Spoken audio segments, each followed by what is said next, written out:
So sabi nga po ni BBM mismong sa interview mga kababayan na hindi maapektuhan ang trabaho ng presidente at vice-presidente, mga kababayan. Ganyan po, no, ganyan po ka-professional ang ating pangulo. Hindi po dapat kumbaga um, kayo ni misis ko at ikaw nagbabangayan diyan, merong mga kanya-kanyang sama ng loob, pero kailangan focus pa din tayo dito sa ating trabaho. Yan po ang ipinapakita sa atin ng ating presidente, mga kababayan. Kumbaga labas naman yung issue na yan no.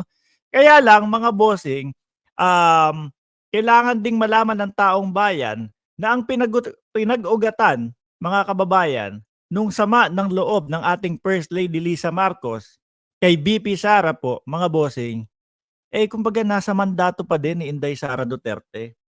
Di po ba? Vice Presidente, dapat ikaw ang nangunguna no, sa pag-suporta sa ating presidente. Kaya lang, para po sa akin, mga kababayan, talagang yung pinakitang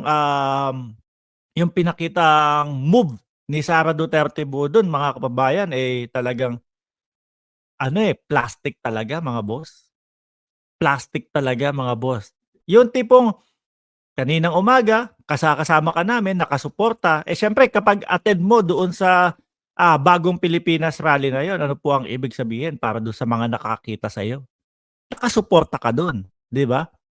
Suportado mo ang gobyerno, suportado mo yung ginagawa ng presidente, suportado mo, no, ang proyekto ng gobyerno ng Pilipinas.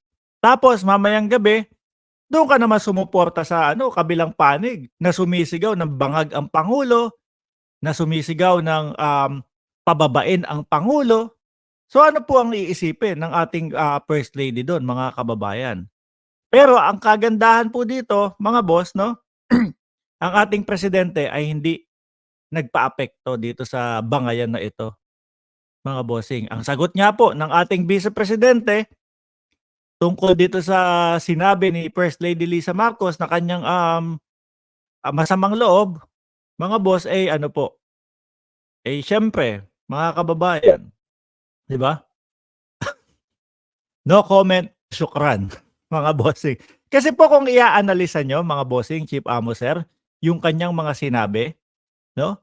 Doon sa kanyang pahayag, ano po mga boss kumbaga, ang suma total po nun wala din, no? Ang suma total po nun, mga kababayan, is kumbaga wala pakialam diyan sa sinasabi mo, wala akong pakialam diyan sa sama ng loob mo. Ganun lang. Tapos ibinaling na o parang pinatamaan na si Pangulong Bongbong Marcos doon sa kanyang huling mga salita. Di po ba? Ang hindi niya alam, siya din po, mga kababayan, tatamaan din po doon. Dahil isa ka sa isa ka sa pinakamataas na posisyon sa ating gobyerno. Di ba? Hindi naman po porket presidente siya lang yung siya lang yung may kakulangan o siya lang ang magaling. Hindi po. Isang buong team 'yan sa gobyerno. Pag sinabi mo, yung mga ganyang hinahanap mo, kagaya na lang po nung laban kontra droga. Oh, hindi naman din po nasugpo nung panahon ni Pangulong Duterte 'yan. Madami-dami pa din po naman ang natira, mga kababayan. 'Di ba? Alam nyo, ayan, sabi ni Noble Jacob, parang minsan naawa ako at naiinis ako sa sobrang bait ni PBBM. No? Biruin nyo din po, mga bossing.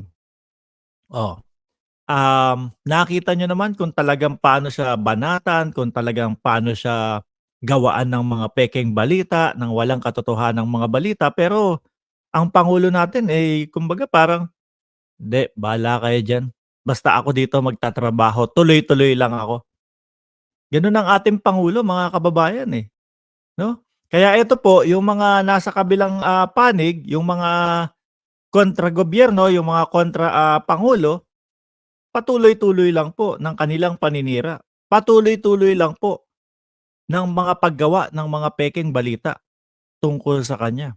Ni isa walang napatunayan. Oh, di ba? Si Maharlika hanggang ngayon kung ano-ano yung mga pinagsasasabi, may naipakitang ebidensyang tunay, wala pa din hanggang ngayon.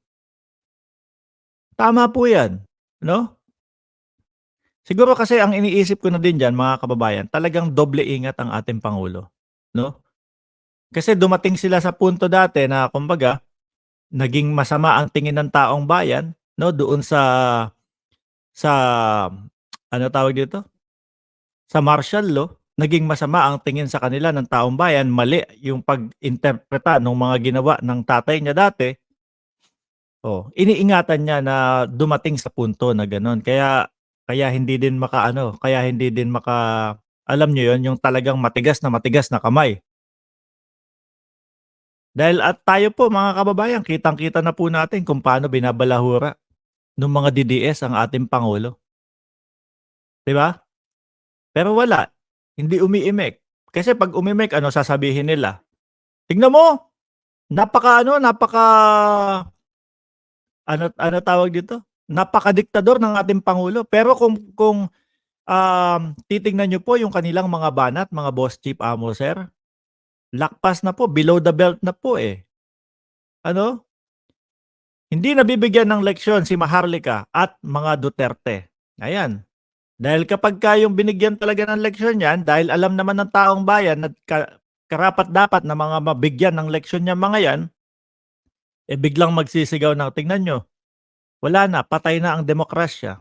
Gano'n ang ibabanat nila mga bossing, gano'n ang mga gagawin nila, 'di ba?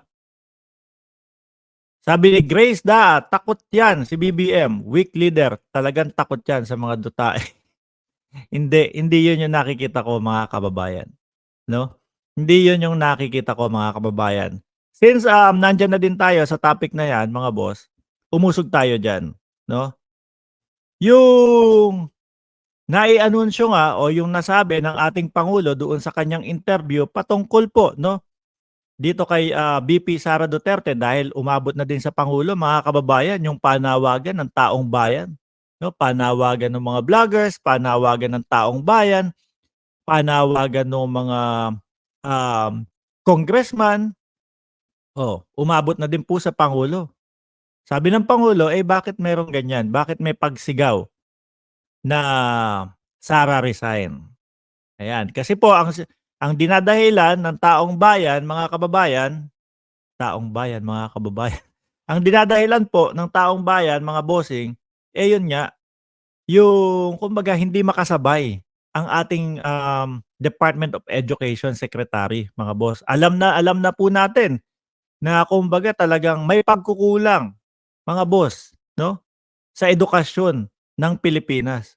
Kaso, ayun po ang ating Inday Sara, eh, hindi man lang niya, 'no, nasubukan na kung ano yung magagawa niya para ma-upgrade naman po, 'no, yung edukasyon sa Pilipinas, mga kababayan. Yan